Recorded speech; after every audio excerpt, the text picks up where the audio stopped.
जय माता दी मित्रों, आपके और आपके परिवार पर भगवान सूर्यदेव की कृपा सदैव बनी रहे।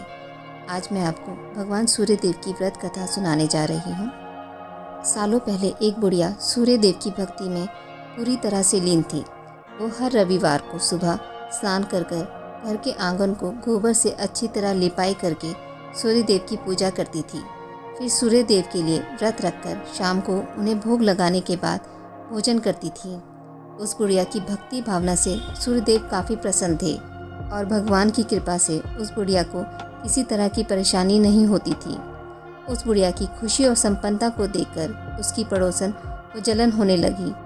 वह बुढ़िया अपनी पड़ोसन के आंगन में बंधी गाय के गोबर से आंगन को लीपा करती थी।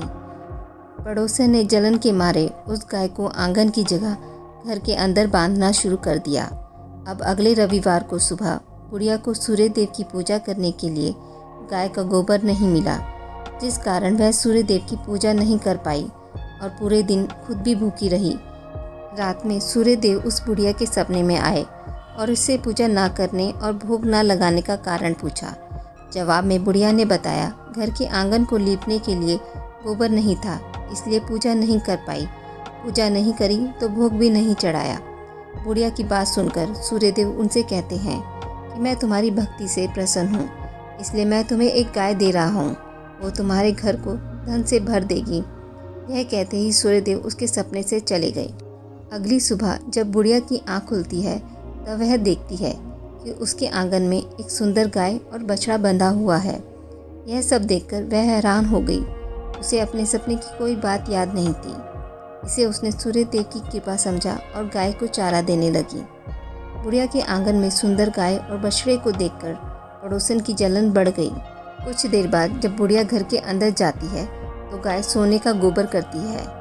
यह देखकर पड़ोसन चौंक जाती है और उस गोबर को उठाकर अपने घर ले आती है और अपने गाय के गोबर को उसके आंगन में रख देती है।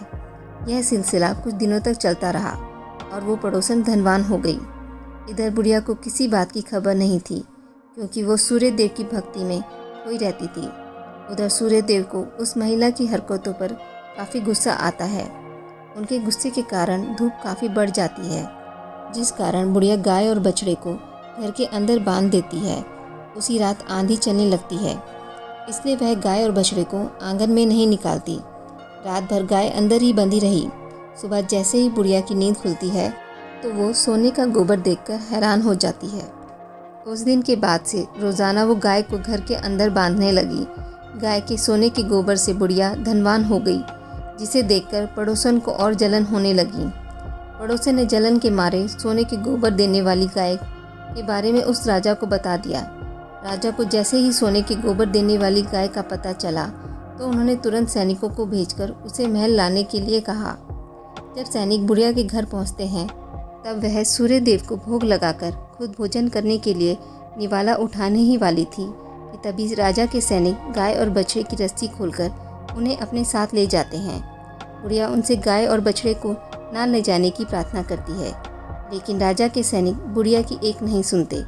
कुछ ही देर में सैनिक गाय को राजा के पास ले जाते हैं। राजा गाय की सुंदरता को देखकर काफ़ी खुश होते हैं और उसे अपने पास ही रख लेते हैं।